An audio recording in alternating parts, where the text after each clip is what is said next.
बच्चों, आज के इस वीडियो में हम लोग एक्सरसाइज 9.1 के क्वेश्चन नंबर 8 को करने जा रहे हैं।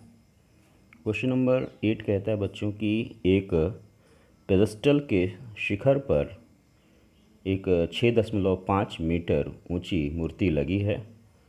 भूमि के एक बिंदु से शिखर का उन्नयन कोण 60 अंश है। उसी बिंदु पर पेडेस्टल के शिखर का उन्नयन कोण 45 अंश है। पेडेस्टल की ऊंचाई ज्ञात कीजिए। बच्चों, ये क्वेश्चन है, इसका ये इमेज डायग्राम मैंने ड्रॉ किया हुआ है। तो इसमें बच्चों जो BC है ये हमारा पेडेस्टल है।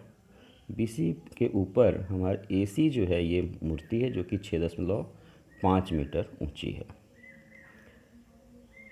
इस BC जो पेडेस्टल है इसके आधार B से कुछ दूरी पर बिंदु D है हमारा, और यहाँ पे पेडेस्टल के शिखर का उन्नयन कोण 45 अंश है और मूर्ति का शिखर जो है उसका उन्नयन कोण 60 अंश है।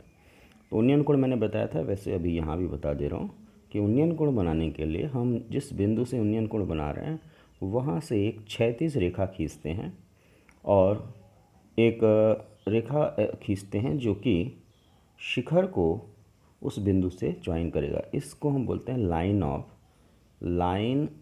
Of site.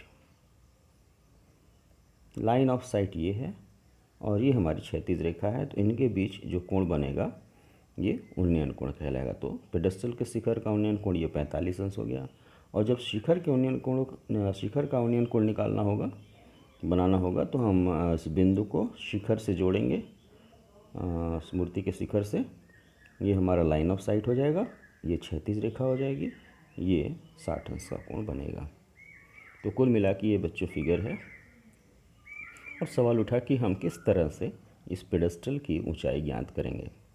तो बच्चों, मैंने पहले भी बताया था, एक बार मैं फिर से बता दे रहा हूँ कि जब भी परपेंडिकुलर और बेस से आधारित प्रश्न हों, यानी कहीं भी कर्ण उसमें शामिल ना हो, तो वहाँ पे हम करते क्या हैं कि हम ये पता कर लेते हैं कि उस डायग्राम में कितने समकोण त्रिभुज हैं, और फिर हर समकोण त्रिभुज का हम आधार निकालते हैं और फिर आधारों को एक दूसरे से कनेक्ट करते हैं। वो एक समीकरण बन जाता है और समीकरण बनने के बाद फिर उसको हम हल करके जो अभिष्ट मान होता है उसको हम निकाल लेते हैं।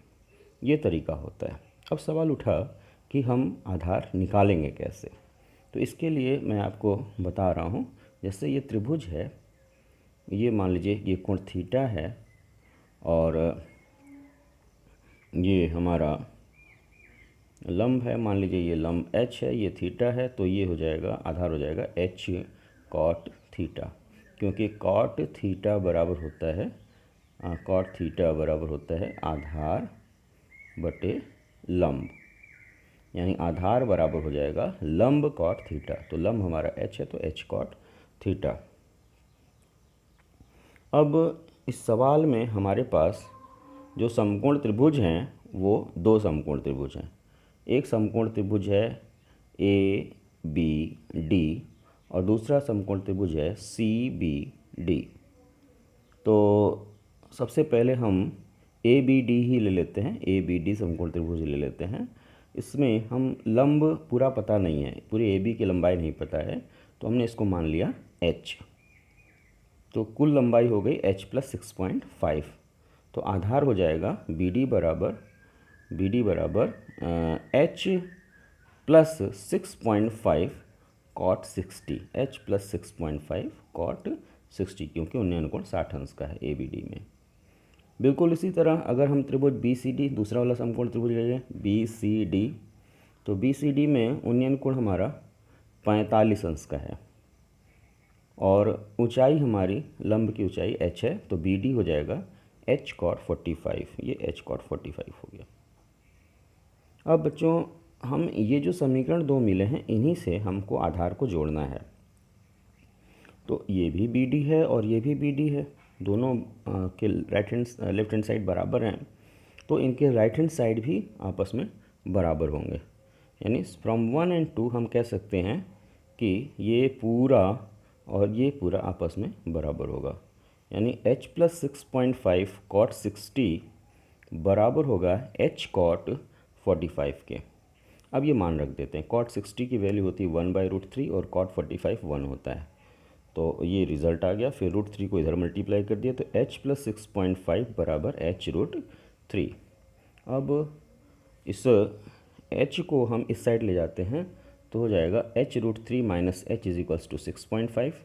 h हमने बाहर ले लिया, √3 माइनस 1 6.5, तो h is equals to 6.5 upon √3 minus 1।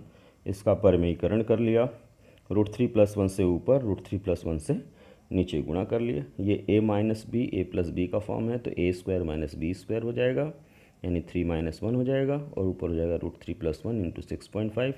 ये 2 आएगा, 2 से 6.5 को डिवाइड करेंगे तो कुल आएगा 3.25 इंटू √3 प्लस 1। फिर √3 की वैल्यू रख के स्क्वायर करके आप मल्टीप्लाई करके आंसर निकाल लोगे, या इतना भी छोड़ सकते हो तो इतने भी को भी आप छोड़ सकते हैं, उसमें कोई दिक्कत नहीं है।